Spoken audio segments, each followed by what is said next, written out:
We've been fighting a long time, and we have all lost so very much, so many loved ones gone. But you are not alone. There are pockets of resistance all around the planet. We are at the brink. You have no idea how important you are. If you're listening to this, you are the resistance. Hello everyone. Figured I'd do a video outside today, like I used to, but wanted to talk about something that I've noticed a lot online. Arguing.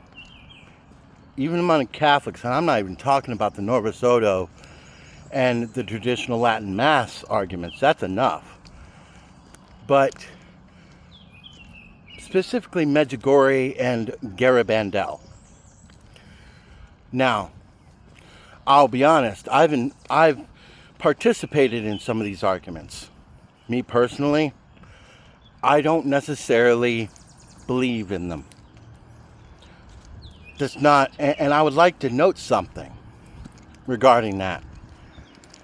The church says that belief in specific apparitions are not required for salvation. You're not obligated to believe in them. So, and I was thinking about this today, even myself included. Why do we argue about these apparitions? And let's just set aside for a minute that, just to say for the sake of argument that they're both true. Okay. Then what really matters most here? What really matters most? Is it the apparitions themselves or the message? I'm going to go out on a limb and say that those that argue that it's right, and those that argue saying it's not true, I'm going to say you're both wrong. Both groups are wrong. Why? Because arguing, anger, depending on the anger, anxiety, negative feelings, they don't come from God. So I guess what I'm trying to say here is, what is the root of this? It's pride. Both groups want to be right. So let me ask everyone this. Is it more important to be right? Or is it more important to do the will of heaven? To do what Our Lady asked for. And what did she ask for? The conversion of poor sinners. She's asked us to pray for the conversion of poor sinners. She's asked us to pray for their salvation. I believe at Fatima she said that many souls go to hell because there's no one to offer prayers or sacrifices for them. So we can believe in all the apparitions we want, but unless we're actually praying for their conversion and offering sacrifices for their conversions, it's all a moot point. Because we're not even doing what heaven asked us to do, which is pray for their salvation. How many of us pray for the conversion of poor sinners? Or do we just pray for peace or pray for the end of the war, which is actually really important? But if we're not doing what heaven asked us to do, then the apparitions don't matter. Pride, and me included. We should focus on doing the will of God. Praying for the conversion of poor sinners. And I've said this before. Nothing else matters but the conversion of poor sinners. Nothing else matters but the will of God. Everything is secondary. Our comfort, these apparitions, yes. Because when push comes to shove, are we doing the will of God and what Mary asked us to do? Or are we too busy fighting over who's right? And as someone told me a long time ago, do you want to be right or do you want to be happy? That's what it comes down to. And I would even say that, as far as pride goes in all this, look at what's going on with the war. No one's willing to put their weapons down. No one's willing to say, hey, let's try another way. So let me ask all of you this. How well has pride worked for us thus far? Me included. How well has pride worked? I think that's something we should all think about. Because all this, everything is meaningless.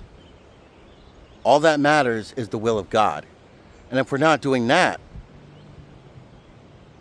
then all the apparitions in the world don't matter if we're not doing the will of heaven. Just food for thought. Anyways, God bless, Godspeed. Say that rosary every day, every single day. We need it for the conversion of sinners. We need it now more than ever. See you on the other side.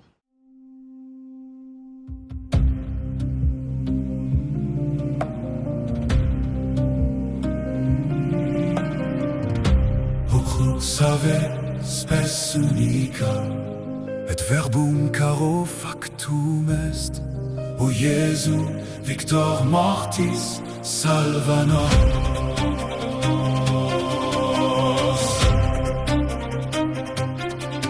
I hail thee, I adore thee, I embrace thee, O adorable cross of my Savior, thou who didst bear the blood of the Redeemer, living sign of the love of the Lord. In the holy wood raised upon the earth, God has marked the salvation of souls. And in the night when hell was trembling, thy cross remains the victory of the living one.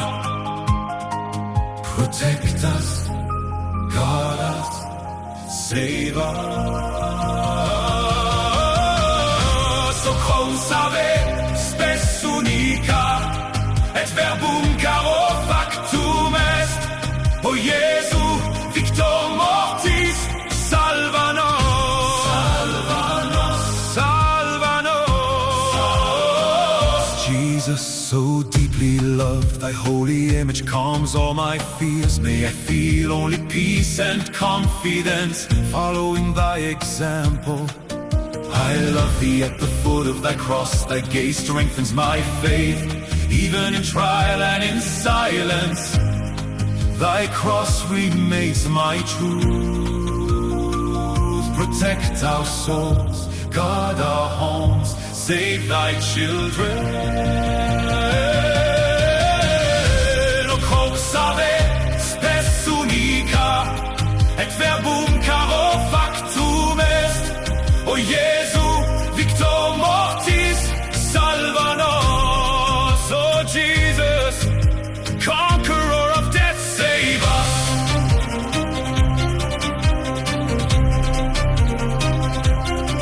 Save us.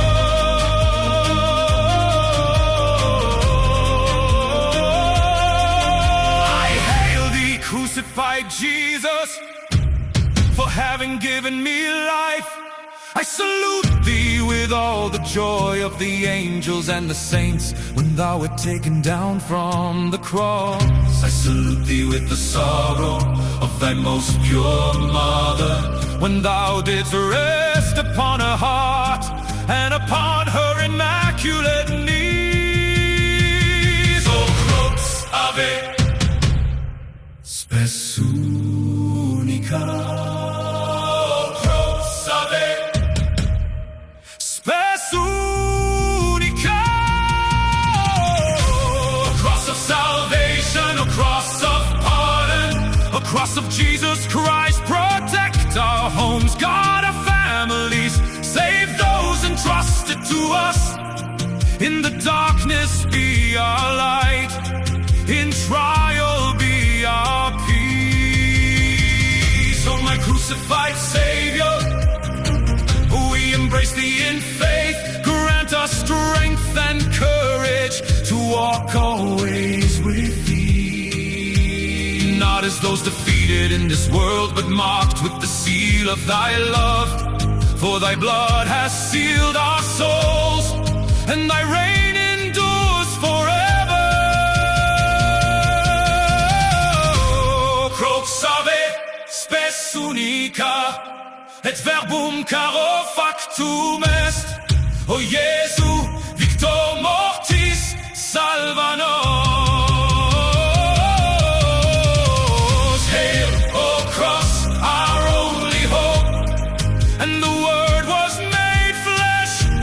Jesus conquered